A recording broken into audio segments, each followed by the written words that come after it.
Just as the ancients searched for the philosopher's stone, which would transmute all metals into gold, and for the elixir of life, which would make life eternal, so some people dream of a perfect food. Some scientists tell us that the customary method of taking food through the mouth will be discarded in the future. It has been forecast that food will be taken into the body by means of drops or tablets or injected through the bloodstream.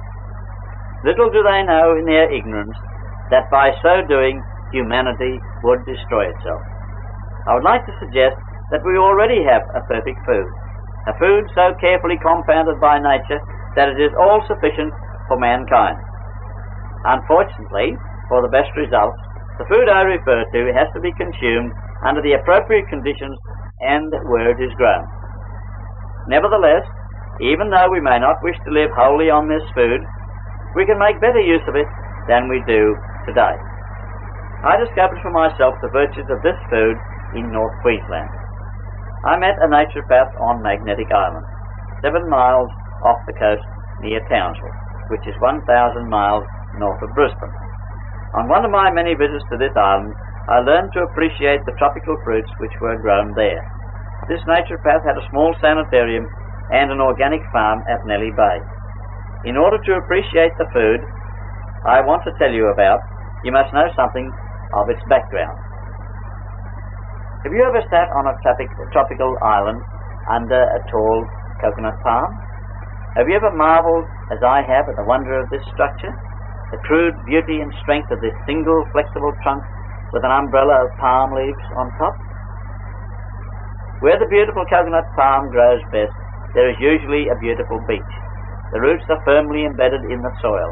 They are nourished by the salt water of the ocean. The leaves are continually being bathed by the gentle spray of the salt air. These trees are healthy and long-lived. They are examples of a perfect adaptation of a living organism to its environment. But then the naturopath goes more deeply into the history of the coconut and analyzes it for chemical elements. He finds it rich in minerals. A coconut tree will bear 5 years after planting. And here is an interesting fact. When coconuts are planted, they are not buried in the soil, but laid on top. This is in accordance with the best principle of organic agriculture. Now here is another interesting fact. A coconut tree will produce 1 coconut for every day in the year. 1 coconut a day will provide sufficient nourishment to keep 1 man in good health, and the person living on the coconut will be as healthy as the tree on which he lives. We believe that at one period of his evolution, man lived in the sea, and the sea contains all of the basic elements required to sustain the life of man. I believe that it is partly because man has strayed from the tropical seashore that his body has become chronically debilitated and diseased. Man has evolved. He cannot now live on the products of the sea, but he can live on the products of the land fed by the minerals of the sea. I believe that the coconut is destined to play a major role in the health of mankind when its virtues are better known. There are over 100 species of palm, many of them, such as the date, providing food. But the Cocos nucifera is the greatest of them all. In fact, the coconut tree has been in the past such a friend to the native people as to make life impossible without it. Imagine a traveller visiting a South Sea island. He is amazed that the islanders can live in such health and strength, and that their wants can be so easily supplied in such an isolated place. The traveller asks the native, "Who furnishes you with all these things?" The native replies, "My friend the coconut tree." You remember the delightful drink you had on arrival? That was drawn from the fruit before it was mature. The delicious jelly, with the delicate flavour, is made from the kernel before it is ripe. The cream which you found so delicious is made from the kernel when it is mature. The beautiful cabbage, which is a rare delicacy, is actually the terminal bud. It is like cabbage in texture and has a flavour similar to a chestnut. This cabbage has even been canned and is sold under the trade name of the heart of the palm. The natives regard this as a delicacy and is not used excessively on account of the fact that when the cabbage is removed, the tree dies. The islanders make their own cups, bowls, and spoons from the hard shell of the nut. The houses are made almost entirely of coconut trees.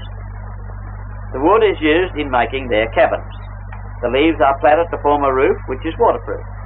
Serviceable and strong umbrellas are made from the leaves and stalks. The clothes they wear are woven from fine strands of fibre taken from the leaves. The mats for the floor are also made in the same way. Sails for their boats are woven of coconut fibres. The ropes and cordage are used for tow ropes on account of the fact they swell and become stronger when wet. The delicately flavoured oil is extracted from the kernel and used for eating, and in their lamps also for illumination. The parchment paper is made from the leaves. Even ink is made from the sawdust derived from the tree trunk. So you can see how useful the coconut tree can be in the tropics. Now for an examination of the coconut as a food. While the coconut may not be as perfect a food for us as it is for the people who live in the tropics, still it is a complete food. The kernel of the nut, the milk, and the cabbage constitute the most perfect food known to man. The analysis of the kernel and milk combined is almost exactly the same as that of human milk.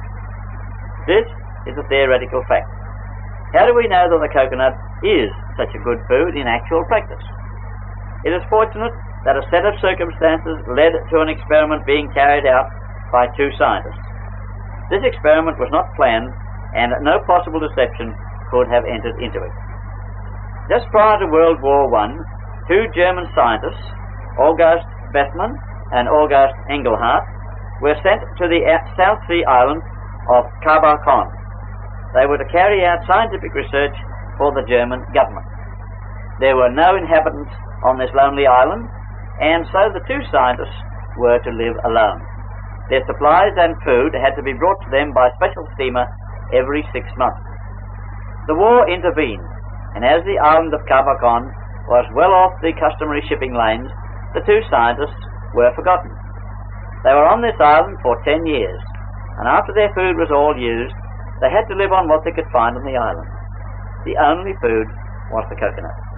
They found that they only needed 1 coconut per day.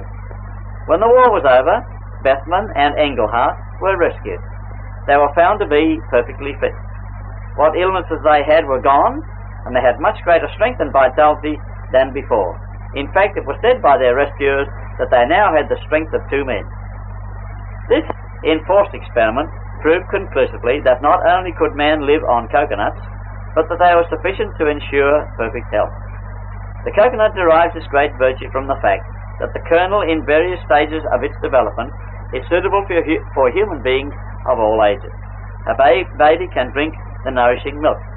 After it is weaned, it can eat the jelly of the young coconut.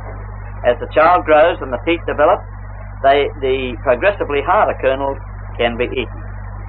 Whilst the coconut has a generous supply of all mineral elements, it is particularly rich in that most essential element, potassium. This is the strongly alkaline element which is lacking in many foods and which keeps the arteries supple and youthful and the bloodstream balanced and healthy. We don't have to live on a South Sea island to take advantage of the benefits of the coconut. If people only knew their great value, many more coconuts would be consumed. How should we eat the coconut? Many people object that it is indigestible. As with all other nuts, coconut should be well masticated. As most people have imperfect teeth, it is wise to grate the kernel finely.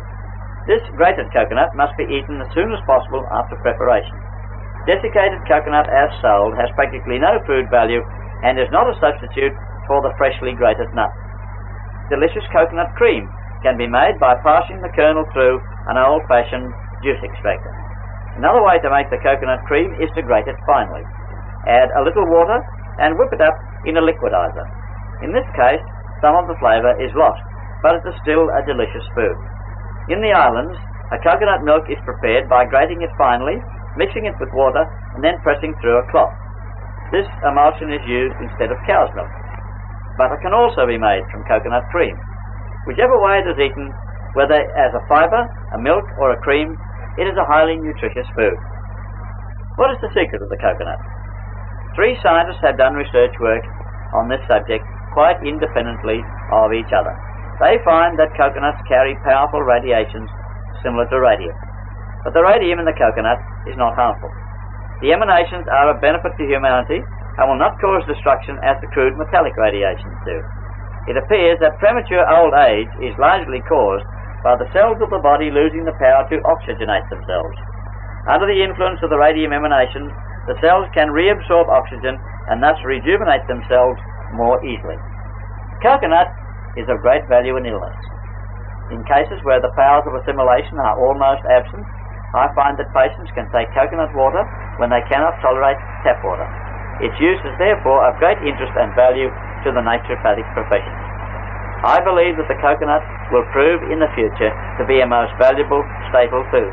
At least we should try to expand its use.